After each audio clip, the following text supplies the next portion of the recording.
بالله من الشيطان الرجيم. بسم الله الرحمن الرحيم. الحمد لله رب العالمين الرحمن الرحيم مالك يوم الدين. إياك نعبد وإياك نستعين. اهدنا الصراط المستقيم صراط الذين أنعمت عليهم غير المغضوب عليهم ولا الضالين.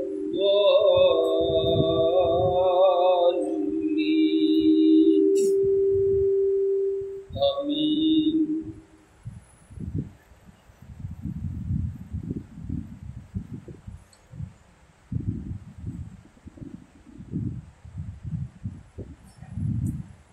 الرحمن الرحیم پر بات ہو چکی تھی اس سے پہلے.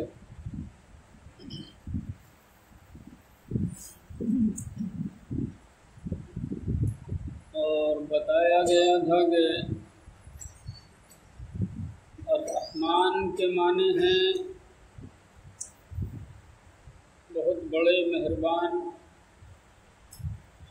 اور الرحیم کے معنی ہیں بہت بڑے رحم کرنے والے، یعنی قریب قریب دونوں کے معنی ایک ہی.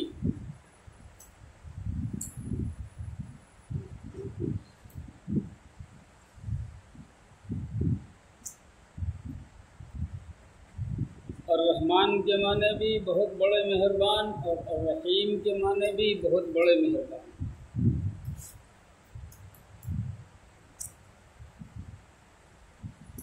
لیکن دونوں میں ایک بنیادی فرق یہ ہے کہ الرحمن کی جو صفت ہے وہ اللہ کے ساتھ خاص ہے، بندوں کے لیے اس کا استعمال نہیں ہوگا. یعنی کوئی بندہ دنیا میں بظاہر بڑی مہربانی کرتا ہو دوسرے لوگوں کے ساتھ تو اس کو رحمان نہیں کہیں گے، بلکہ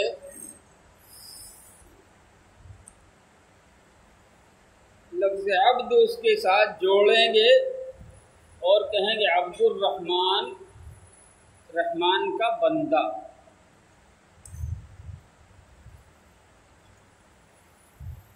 یہ بات بھی میں نے عرض کی تھی کہ اگر کسی کا نام عبد الرحمن ہو اور لفظ عبد کو اس سے ہٹا دیا جائے اور صرف رحمان کہا جائے تو یہ غلط ہے اور ایسا بولنے والا گنہگار ہوگا.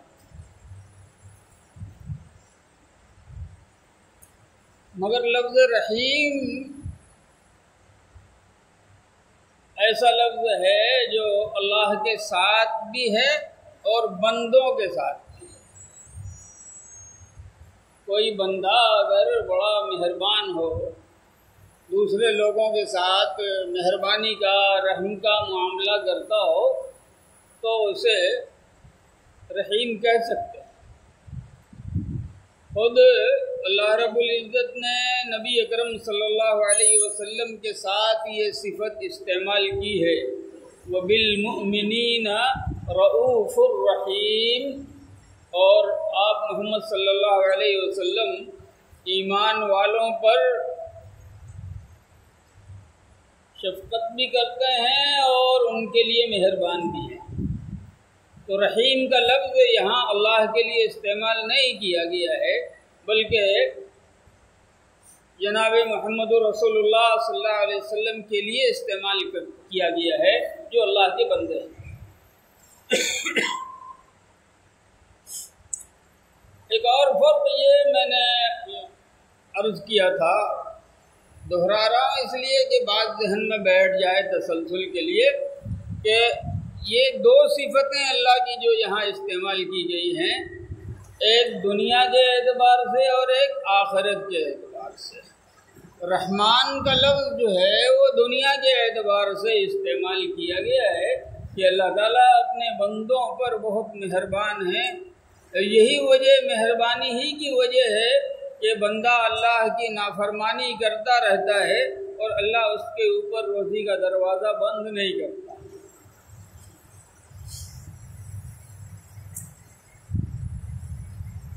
خدا راست مسلم بزرگواری و حلم کے جرم بھی نہ تو نہ برقرار میدارت. اللہ رب العزت ہی کے لیے بڑائی اور حلیمی کی صفت اسی کے لائق ہے کہ وہ تو بندوں کی نافرمانیاں دیکھتا ہے، جرم دیکھتا ہے اور روزی جاری رکھتا ہے.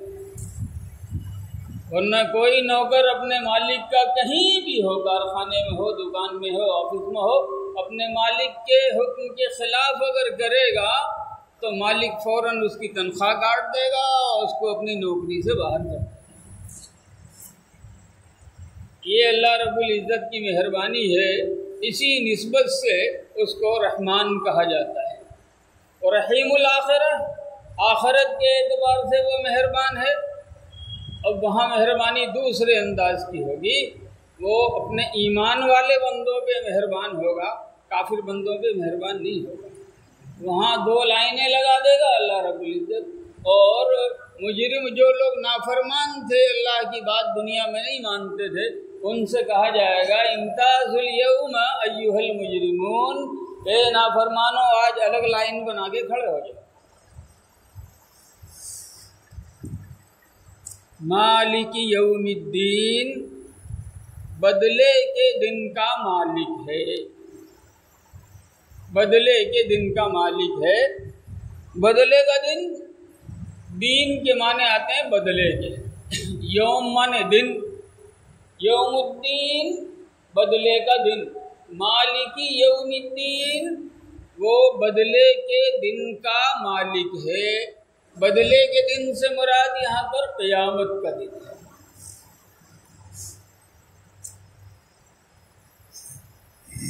اب پھر یہاں پر سوال یہ پیدا ہوتا ہے کہ اس کو قیامت کے دن کو بدلے کا دن کیوں کہا گیا؟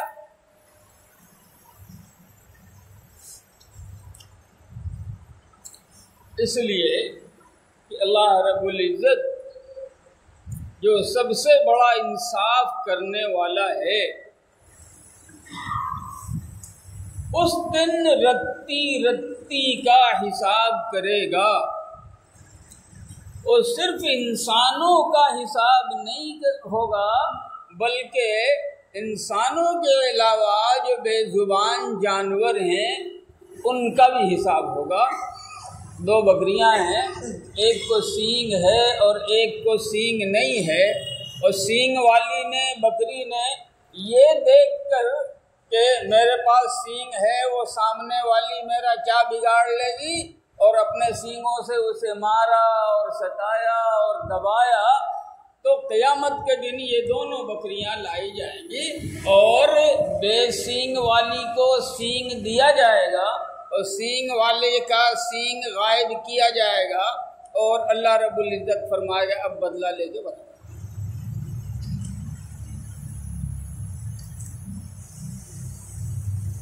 یہ جتنے جاندار ہیں ان سارے جانداروں کا انصاف ہوگا اور سب کو بدلہ دلایا جائے گا. جب ان کا یہ حال ہے جس کی کوئی ذمہ داری نہیں،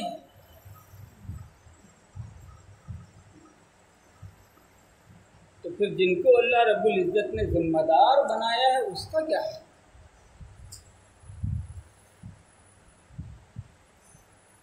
پہلی بات تو ہوگی ایمان اور کفر کی.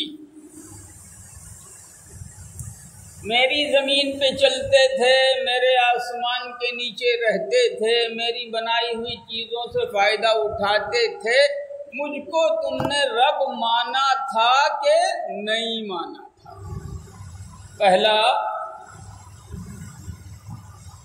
حساب کتاب اس کا. اگر مانا تو پھر اگلا نمبر، اور جو میرا حکم آیا تھا کچھ چیزوں کو میں نے حلال قرار دیا تھا، کچھ چیزوں کو میں نے حرام قرار دیا تھا، اور تمہارے لیے کچھ چیزیں ضروری رکھی تھی، تم نے ان کی پابندی کی یا نہیں کی؟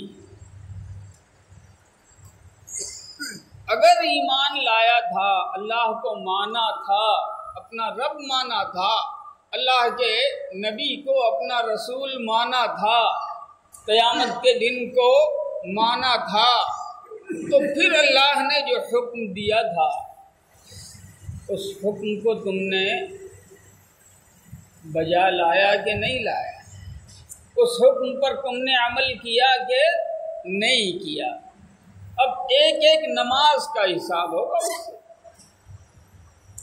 ایک ایک روزے کا حساب ہوگا، زکوٰۃ کے ایک ایک پیسے کا حساب ہوگا، مالداری کے باوجود اگر حج نہیں کیا ہے تو اس کا حساب ہوگا، اس کے ساتھ ساتھ جو حلال ہیں، جو حرام ہیں، جو دوسروں کے حقوق ہیں، ان کا حساب ہوگا۔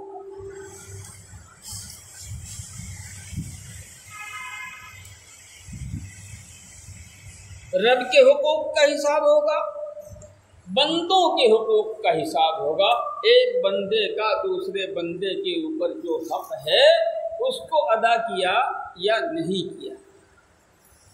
ملکیت کسی اور کی ہے، اس کے اوپر قبضہ کر لیا، اس کو اپنی ملکیت میں داخل کر لیا، اس کو چھین لیا، اس کا بھی حساب ہوگا۔ یہاں پر ایک بات یاد آ گئی ہے تو عرض کر دوں، کبھی کبھی لوگ اپنی تیزی کی وجہ سے، اپنے اثر کی وجہ سے، اپنی دولت کی وجہ سے کورٹ سے اپنے نام ڈگری کرا لیتے ہیں، لیکن اچھی طرح یاد رکھو کہ اگر وہ چیز حقیقتاً اس کی نہیں ہے تو کورٹ کے ڈگری دینے کی وجہ سے حقیقتاً اس کی چیز نہیں ہوگی، بلکہ اللہ رب العزت کی یہاں یہ اپنے حق میں ڈگری لینے والا آدمی غاصب اور ڈاکو قرار پائے گا، جس نے دوسرے کے مال پہ زبردستی قبضہ کر لیا، چاہے سپریم کورٹ فیصلہ دے۔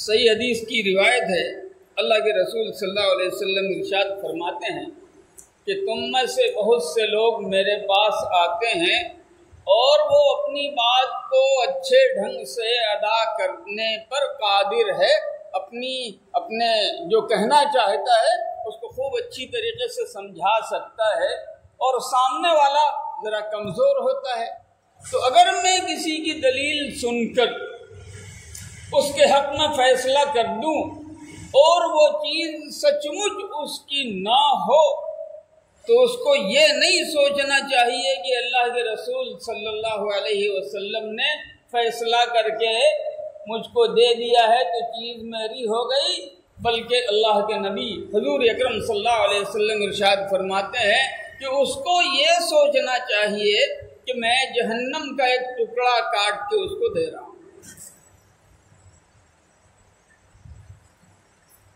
اب آپ سوچو، سید الانبیاء صلی اللہ علیہ وسلم کے فیصلہ کرنے کے بعد بھی اگر وہ چیز حقیقتاً اپنی نہیں ہے تو آقا صلی اللہ علیہ وسلم فرماتے ہیں کہ میرے فیصلہ کرنے سے وہ چیز اس کی نہیں ہو جائے گی، بلکہ اس کو یہ سوچنا چاہیے کہ میں اس کو جہنم کا ٹکڑا کاٹ کے دے رہا ہوں۔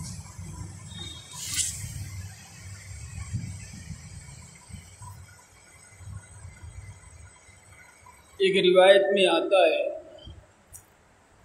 اللہ کے رسول صلی اللہ علیہ وسلم نے صحابہ کرام سے پوچھا سب سے بڑا مفلس کون ہے؟ تو صحابہ کرام رضوان اللہ علیہم اجمعین نے عرض کیا، یا رسول اللہ صلی اللہ علیہ وسلم، جیسا ہم سمجھتے ہیں مفلس وہ ہے جس کے پاس کچھ نہ ہو۔ فرمایا نہیں، وہ مفلس نہیں ہے، بلکہ مفلس وہ ہے جو قیامت کے دن اتنی نیکیاں لے کے آئے گا اتنی نیکیاں لے کے آئے گا کہ اگر وہ نیکیاں پہاڑ پر رکھی جائیں تو اس کے وزن سے پہاڑ بھی دب جائے۔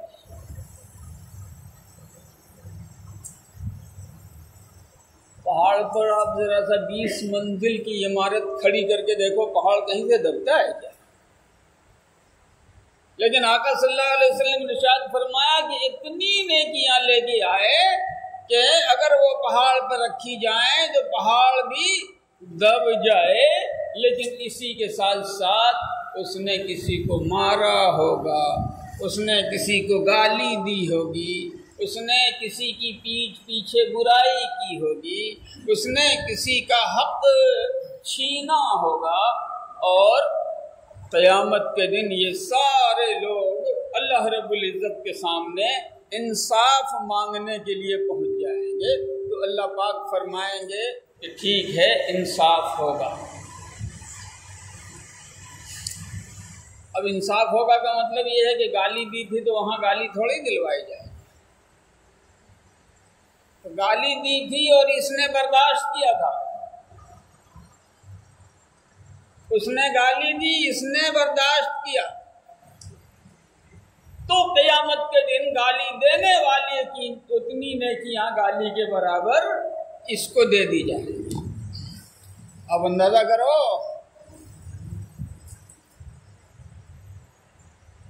جس دن باپ بھی ایک نیکی دینے کو تیار نہیں، بیٹا بھی ایک نیکی دینے کو تیار نہیں، سارے رشتہ دار بھاگتے پھریں گے۔ اگر آج دنیا میں آپ کو کسی نے مارا ہے ایک تماچا اور آپ نے صبر کر لیا اللہ کے نام پر، تو وہ آپ کے ذخیرے میں جمع کر لیا۔ آج کسی نے گالی دی ہے اور آپ نے پلٹ کے گالی نہیں دی، برداشت کر لیا، تو قیامت کے دن وہ آپ کے لیے ذخیرہ بن جائے، بے انصافی نہیں ہوگی۔ اسی لیے میں عرض کیا کرتا ہوں کہ دنیا میں آج طاقتور نظر آنے والا کل قیامت میں بے انتہا کمزور نظر آئے گا، اور آج دنیا میں بہت کمزور دکھائی دینے والا کل دنیا میں طاقتور ہو، کل آخرت میں طاقتور ہو۔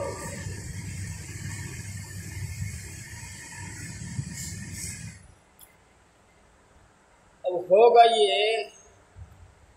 اپنے نشے میں، اپنے ظلم میں اور اپنے طاقت کے گمان میں اس نے اتنے لوگوں کے ساتھ اتنے لوگوں کی حق تلفی کی ہوگی اور اتنے لوگوں کو ستایا ہوگا کہ اس کی ساری نیکیاں بڑھتے بڑھتے بڑھتے بڑھتے ختم ہو جائیں گی اور لائن باقی رہے گی۔ تو اللہ پاک فرمائیں گے کہ گھبراؤ مت، انصاف ہوگا۔ اس کے پاس اب دینے کے لیے کچھ نہیں ہے، لینے کے لیے تو ہے۔ اب جو گالی دی تھی اس کے برابر تم اپنا گناہ اس کے کھاتے میں ڈالو۔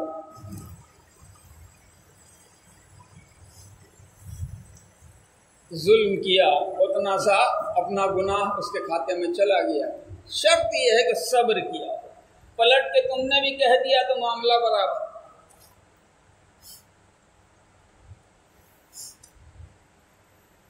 تم نے برداشت کر لیا اللہ کے نام پر تو تمہارے لیے ذخیرہ بنے گا، یا تو نیکی دوسرے کی تم کو ملے گی یا تمہارا گناہ اس کے کھاتے میں جائے گا۔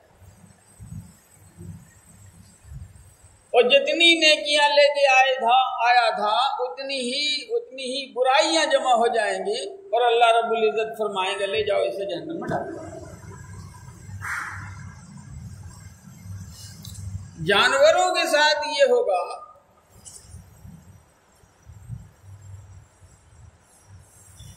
جانوروں کے ساتھ یہ ہوگا کہ سارے جانوروں کا بدلہ دلوا کر، اب وہ ذمہ دار تو ہے نہیں کہ ان کے لیے جنت جہنم کا معاملہ ہو، ان کے لیے جنت جہنم کا کوئی معاملہ نہیں ہے، تو ان کے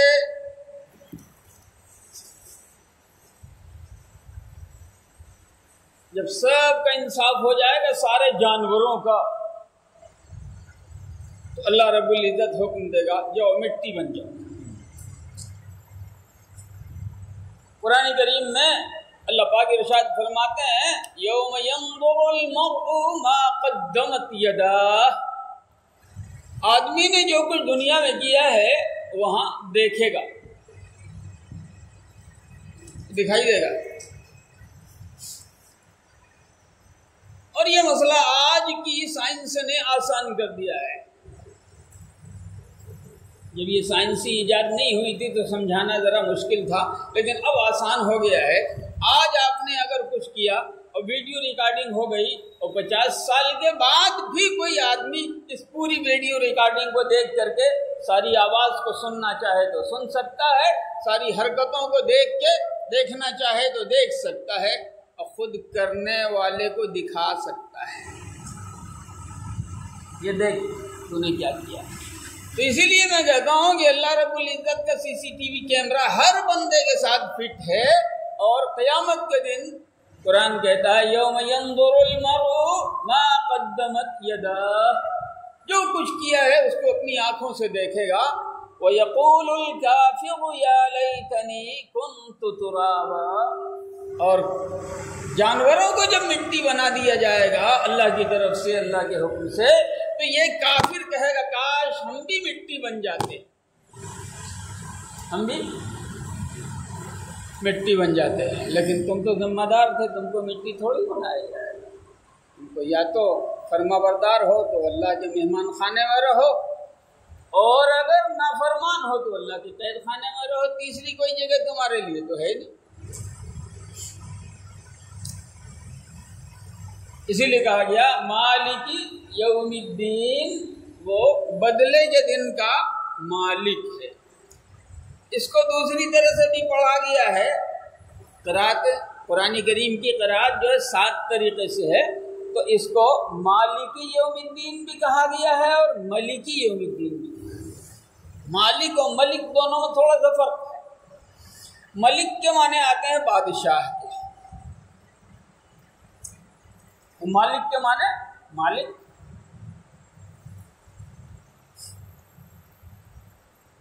قیامت کے دن کا بادشاہ ہے۔ کیا مطلب؟ جیسے بادشاہ کے حکم کے بغیر ایک تنکا ادھر سے ادھر نہیں ہوتا، ایک پتا نہیں ہلتا، ویسے ہی اللہ رب العزت قیامت کے دن کا بادشاہ ہے، اور جیسے بادشاہ سے بات کرنے کی ہمت اور جرأت عام لوگوں کو نہیں ہوتی، وہاں بھی نہیں ہوگی۔ خود قرآن کریم میں اللہ پاک فرماتا ہے لا يتکلمون عنده الا من اذن له الرحمن، کوئی بات نہیں کر پائے گا، جس کو اجازت ملے گی اللہ کی طرف سے وہی اللہ کے یہاں منہ کھول پائے گا۔ من ذا الذی یشفع عنده الا باذنہ، کون ہے جو اس کے دربار میں کسی کی سفارش کر سکے؟ اگر کرے گا تو اس کی اجازت سے کرے گا۔ اور روایتوں میں آتا ہے کہ یہ اجازت اللہ رب العزت پہلے نبی اکرم صلی اللہ علیہ وسلم کو عام شفاعت کی اجازت فرمائیں گے، اور اس کے بعد پھر نبی اکرم صلی اللہ علیہ وسلم کے صدقے میں جو نیک لوگ ہیں، وہ اللہ کے فرما بردار رہے ہیں، ان کو یہ حق دیا گیا۔ مثلا حافظوں کے بارے میں آتا ہے کہ ان کو 10 جہنمیوں کو جنت دلانے کا حق دیا جائے گا، شفاعت کی اجازت ہوگی، تم بولو ان جہنمیوں کو جنتی بنا دیتے ہیں۔ اور دوسرے حضرات ہیں، لیکن ہاں حافظ کا مطلب یہاں پر صرف پگڑی بندھوانا نہیں ہے، بلکہ قرآن کریم کو اپنے سینے میں رکھا ہے تو قرآن کریم کا حق بھی ادا کرنا ہے، اس کی پابندی بھی کرنی ہے۔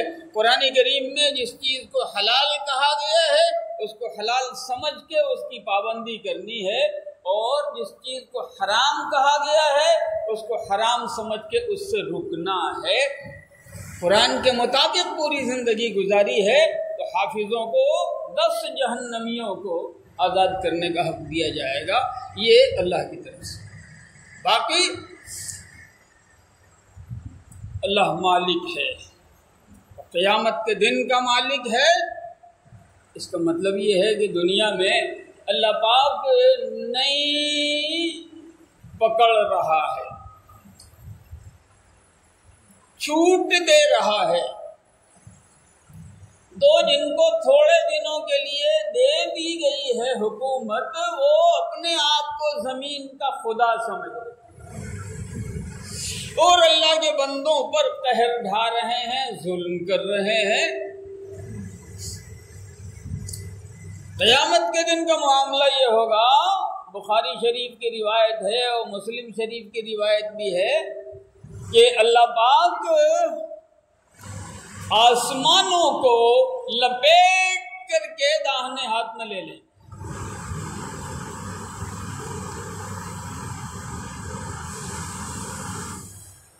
اس کو قرآن نے دوسری جگہ بیان فرمایا، یوم نطوی السماء کطی السجل للکتب، جیسے کتاب کو یا رجسٹر کو سمیٹ دیا جاتا ہے، لپیٹ دیا جاتا ہے، بالکل اسی طریقے سے آسمانوں کو ہم لپیٹ لیں گے اور لپیٹ کر کے داہنے ہاتھ میں لے لیں گے۔ پھر اسی طریقے سے زمین کو لپیٹا جائے گا اور اتر کی طرف سے لپیٹا جائے گا، اور زمین کو لپیٹ کے اللہ بائیں ہاتھ میں لے لیں گے۔ نہ آسمان بچا نہ زمین بچی۔ اب اللہ پاک فرمائیں گے لمن الملک اليوم،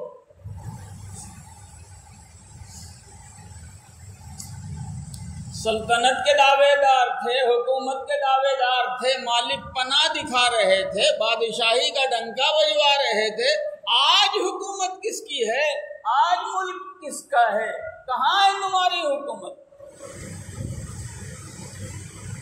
اب کوئی ہو تو جواب دے، کوئی تو بچا نہیں، کوئی بچا نہیں۔ مقرب فرشتے جو ہیں ان کو بھی فنا کر دیا جائے گا، نہ کوئی نبی ہے، نہ کوئی فرشتہ ہے، نہ اور کچھ ہے۔